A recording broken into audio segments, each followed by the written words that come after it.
નમસ્કાર, આપ જોઈ રહ્યા છો સ્પાર્ક ટુડે ન્યૂઝ। શિનોર તાલુકાના પુન્યાથી આનંદી ગામને જોડતો પાક્કો રોડ બિસ્માર હાલતમાં જોવાતા ત્યાંના રહીશો ત્રાહિમામ પોકારી ઉઠ્યા છે, કારણ કે છેલ્લા 5 વર્ષથી આ રોડ બિસ્માર હાલતમાં છે। તેની કોઈ સુધારણા કરવામાં આવતી નથી, તેના કોઈ તંત્ર દ્વારા ધ્યાન પર લેવામાં આવતું નથી, ત્યારે ત્યાંના રહીશો ત્રાહિમામ પોકારી ઉઠ્યા છે। શિનોર તાલુકામાં એક ગામથી અન્ય બીજા ગામને જોડવામાં નવા જૂના તમામ રસ્તાઓ માટે જવાબદાર તંત્ર સરેઆમ નિષ્ફળ નીવડ્યું છે। તેમ નવા જૂના રસ્તાઓના નામે લાખો રૂપિયાના ઈંધણ બાદ માર્ગ સુવિધાના નામે ગોળ મીંડું જોવા મળી રહ્યું છે, ત્યારે સ્થાનિકો રહીશો ત્રાહિમામ પોકારી ઉઠ્યા છે।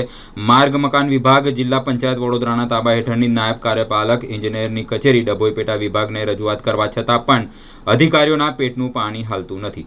રસ્તાઓ બાબતે અધિકારીઓનું કોન્ટ્રાક્ટર સાથે મેળાપીપનું હોય તેમ હલકી કક્ષાનું કામ કરી તેરી બી ચૂપ મેરી બી ચૂપની સ્થિતિ, સરકારી નાણાંની વેડફાટ થઈ રહ્યો હોય તેમ સરકારે લાખો રૂપિયાના ઈંધણ બાદ માર્ગ સુવિધાના નામે ગોળ કુંડાળું જોવા મળી રહ્યું છે। પુન્યાથી આનંદી ગામને જોડતા માર્ગ પર હાલ ઠેર ઠેર મોટા ખાડાઓ પડ્યા છે। પુન્યાદ ગામના એક જાગૃત નાગરિક દ્વારા તારીખ 18 ફેબ્રુઆરીના રોજ રૂબરૂ કચેરી ખાતે પહોંચી રજૂઆત કરી હોવા છતાંય આજ દિન સુધી કોઈ કાર્યવાહી કરવામાં આવી નથી।